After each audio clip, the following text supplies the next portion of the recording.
Ang XRP Army ay nag-iisip kung magkano ang halaga ng XRP sa darating na bull season. Ngayon na ang digital asset na ito ay nakakuha ng mas maraming suporta.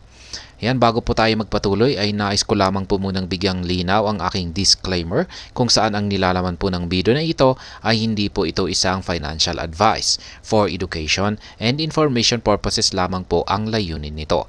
Nais ko na rin pong magbigay babala na wala pong kahit anumang group chat ang Pinoy Crypto Trader.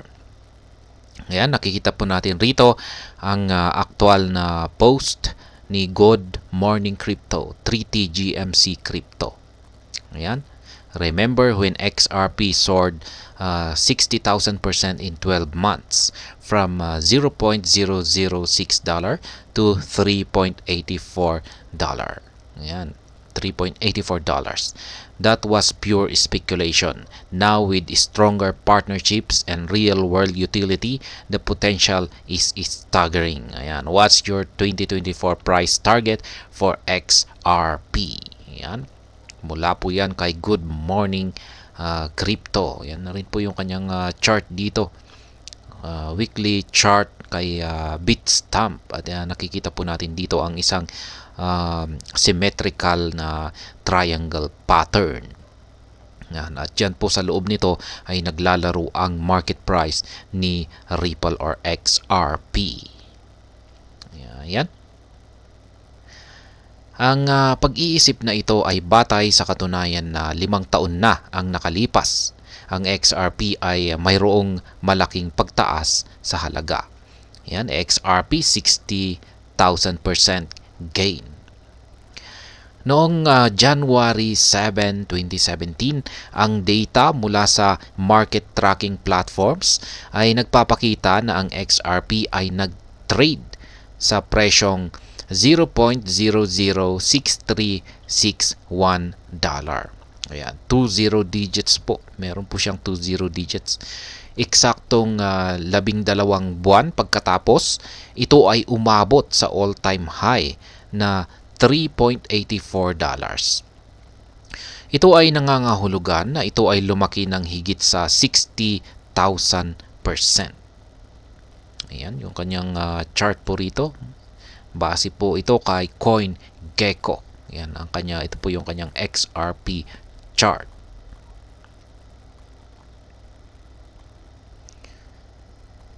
Sinabi ng mga market analyst na ang XRP ay nakamit ang kahangahangang paglago na ito na may mas kaunting suporta mula sa mga bangko at mas maliit na grupo ng mga tagahanga. Kaya ang XRP ngayon ay naniniwala na ang halaga ng XRP ay tataas ng malaki sa susunod na bull cycle. Ito ay dahil ito ay nakakuha ng mas maraming interes mula sa malaking financial institutions at may mas maraming projects na gumagamit ng XRP Ledger or XRPL. Ayan, XRP Utility Price Outlook. Noong buwan ng September, kinumpirma ng SBI Holding, isang malaking payment company sa bansang Japan, na ito ay gumagamit ng XRP para sa international payments sa 4 na bansa sa Asia Pacific. Katulad nito, ang Zoom, isang wallet para sa XRPL, ay may 602,989 na aktibong users mula sa 236 na lugar sa buong mundo sa loob ng 3 buwan. Yan, kamakailan, tinanong ng isang team member mula sa 3T Warrior Academy Research ang crypto community tungkol sa kanilang palagay sa presyo ng XRP sa taong 2024. Sinabi ng karamihan sa mga respondents, 84% po, na naniniwala sila na ang XRP ay aabot o hihigitan ang kanyang all-time high na $3.84 sa susunod na taon. Bukod sa mga opinyon ng komunidad, sinabi ng mga chart analyst na ang XRP ay hihigitan ang kanyang all-time high batay sa pattern ng kanyang market chart.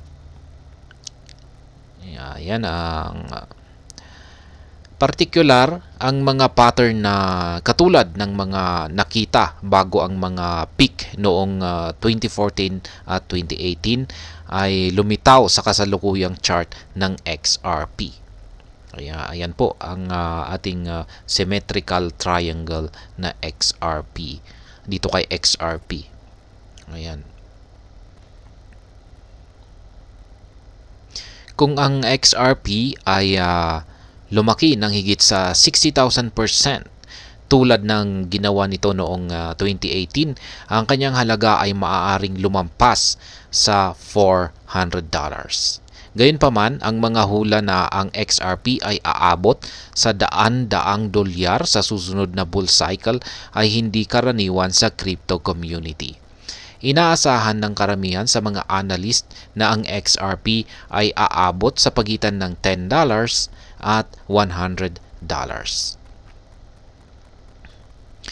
Ayan, halimbawa, iniisip ng chartist na si Egrag na ang XRP ay maaaring umabot sa presyong $98 na isang 27 beses na pagtaas matapos manatili sa accumulation sa loob ng 68 na buwan.